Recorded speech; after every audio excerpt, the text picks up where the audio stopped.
We'd like to thank Montecito Bank and Trust for their generous support in making Scam Squad possible. I'm Patty Teal. And I'm Deputy District Attorney Vicki Johnson. Scam Squad is up next. Sound off. 1, 2. Sound off. 3, 4. 1, 2, 3, 4. Scam Squad. Welcome to Scam Squad. I'm Patty Teal here with Deputy District Attorney Vicki Johnson, as always, and our special guest from Montecito Bank and Trust, who's not only a guest, they're also sponsors and experts on scams. Vicki, would you do the honors? We have Sean Dyer, who is a senior fraud specialist with Montecito Bank and Trust. And she gave me a little preview of what she's going to talk about today. And I have to tell you, this is a brand new scam on me. I have never heard about this before. So, Sean, we're really happy to have you with us today. And tell us what you've got. Well, hi, Patty and Vicki. Thank you for having me on the show again. So this is a new one for me as well. And we're calling it the QR code scam. And for those of you who don't know what a QR code is, it's that blotch that shows up on any advertisement. Most restaurants now have that for you to put your phone over it to get their menu. Lots of. I'm trying to see if I had a sample of a QR code, but I don't have one handy.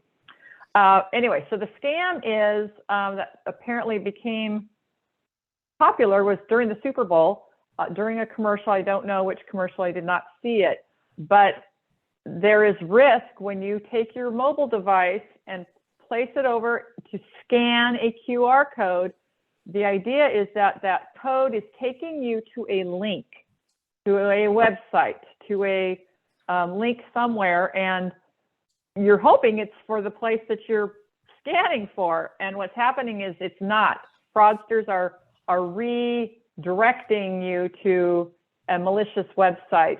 And so what I have are, I'm going to read a little bit that came out from the FBI, and it was that they were issuing an announcement to raise awareness of malicious quick response. That's what QR stands for, is quick response codes. Cyber criminals are tampering with QR codes to redirect victims to malicious sites that steal log on and financial information. So the tips for you to protect yourself are, of course, once you scan the QR code, check the URL or the web address to make sure it is intended site and it looks authentic. A malicious domain name may be similar to what you're looking for, so be careful of that it makes sense. Oh yes, I'm looking for a menu, and now a menu is popping up for the restaurant that I am sitting at. That makes sense. Next is, if scanning a physical QR code, ensure the code has not been tampered with, such as with a sticker placed on top of the original code. So there again, now a lot of restaurants, either they'll have a plaque on their table or they have it actually taped to the table where you can scan. So make sure you're scanning a valid QR code. Do not download an app from a QR code. Use your phone's app store for download. Yes, you don't ever want to just download. If it directs you to somewhere and it says download my app, don't do it from there. Always go out to Apple Store or Google Store to download apps. And then it's got one more thing. If you receive a QR code that you believe to be from someone you know, reach out to them through a known phone number, address, and check with them. Just like if you get an email and you're thinking, I'm not so sure that's really from who I think it is, reach out to the person and make sure that they sent that to you before you click on a link. It's the same idea. Okay. So the QR code, I've only used a QR code a couple of times. When I traveled, I had to have one to go to Hawaii, for example, and I had to. Right. They travels. Yeah. Yes, exactly that. Scan something into it, and then they gave me a QR code. So when I went to the airport, all I did was show the QR code. But I never did anything past that. So if you go to the restaurant, and walk me through that, walk me through how that works. Okay, I go to the restaurant, and now many during COVID have done away with their paper menus or whatever. So they will have the blotch sitting on the table, and they'll say, scan your phone. So you actually, what you're doing on your phone is you go to your camera, and you'll push on your camera button to, like you're going to take a picture of this. Okay. That's how you activate the QR code. You have to turn your camera on, and then you don't take a picture, but while the camera is on the QR code, then it will open up a web link that you say, yep, that's where I want to go. Okay. And so it directs you, it's directing you to a website or link. Okay, I got it. See, And then you open up, it's like having the menu online. Like you could have gone out to, right. you know, mesacafe.com and looked at, you know, whatever. There you go. Patty's got that QR So code. here's a sample. Most people probably know what they look like, but they look something like this. And Mhm. I know you have to be careful, because people who are tech savvy, not myself, but other people, they can put them on flyers, and, you know, they can be bogus, and they can be very easy to get fooled by. Yes. Yeah, I mean, I would not have known at all about this. I didn't realize that the code itself, because I just used it at the airport. I did, you know, as I was boarding the plane, I didn't see what it opened up for the person on the other side. So I didn't realize that if you go to use it to open up a menu, it'll actually open up the menu, and then you've got it right there.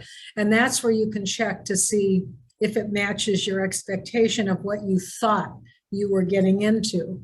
But if it directs you to a link that takes you somewhere else, that's when you have to be suspicious as to what's going on your phone. But then what do you do if you do get directed to a malicious link? I mean, who do you call? What do you do? Where do you go from there? Well, this says, if you believe you've been a victim of stolen funds from a tampered QR code, report it to your local FBI field office. Okay. So the FBI is asking you, or you could file the complaint online at ic3.gov. Yeah. Which we know can be overwhelming. Yes, yes, it can. So what I'm assuming that what they're trying to do is get your personal information so they can get into perhaps your bank account. Yes. It's just like if you, it's just an avenue like email compromise, where if you click on a link in an email, the fraudsters are downloading stuff on your computer.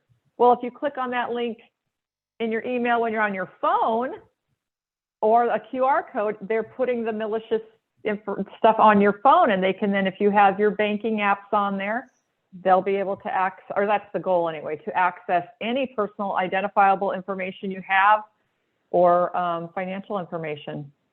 So if somebody feels that they've been compromised in this way, should they contact their bank and say, I think a hacker got into my computer and I have my banking information on my computer? What should I do? Well, we would recommend that. And then we have steps for, say, a tech support scam, for identity theft, that we follow. And that's what we would recommend.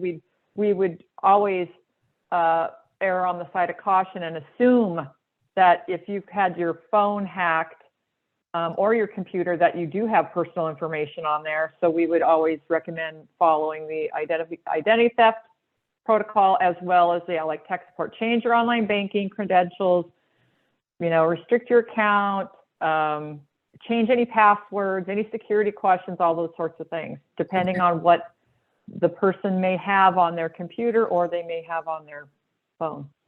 So you can help walk a customer through the various steps that they need to take in order to secure their bank account or whatever else they have with the bank.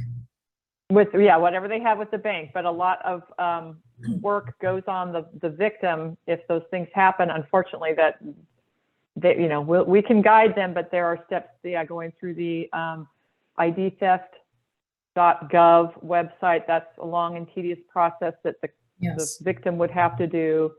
But yes, we would be able to guide them in the right direction. Okay, so the bank is a good place to start, as it often is when you think you get scammed.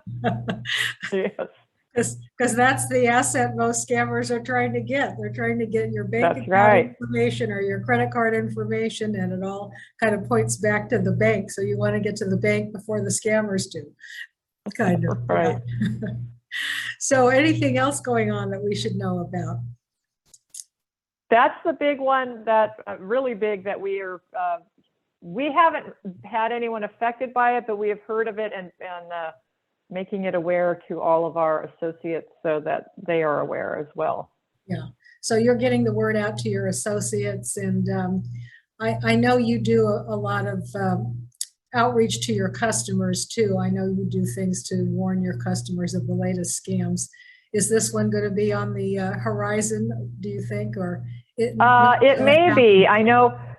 Yeah, I'm not the social media expert, but we do have that in our bank, and they are the ones who will do quick posts on. We have a Facebook page and an Instagram, and so they'll put out little tidbits, remind customers or just make people aware. Yeah.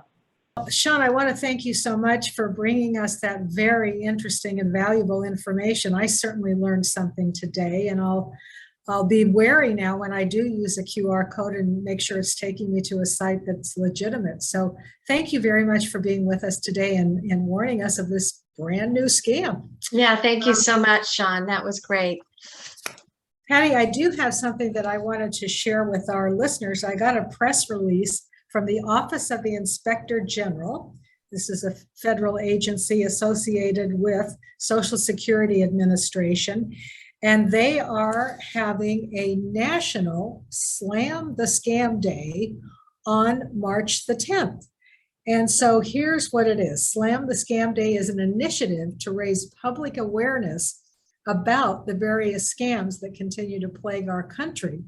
And it's part of the Federal Trade Commission's National Consumer Protection Week, which is happening March the 6th through March the 12th. But the 10th is the Slam the Scam Day. And what they're focusing on this year are all the government scams where people are impersonating government agencies. That is going to be the thrust for this year's campaign, tips for spotting these kinds of scams. And they make the point in this press release that from January through September in 2021, consumers lost more than $331 million to government inspector scams. And the press release urges us to just, if you get one of these phone calls, just simply hang up the phone, delete suspicious texts or emails, and don't respond at all to the scammers. That's the most effective way of handling this. And they also give us these warnings, which we have definitely heard before.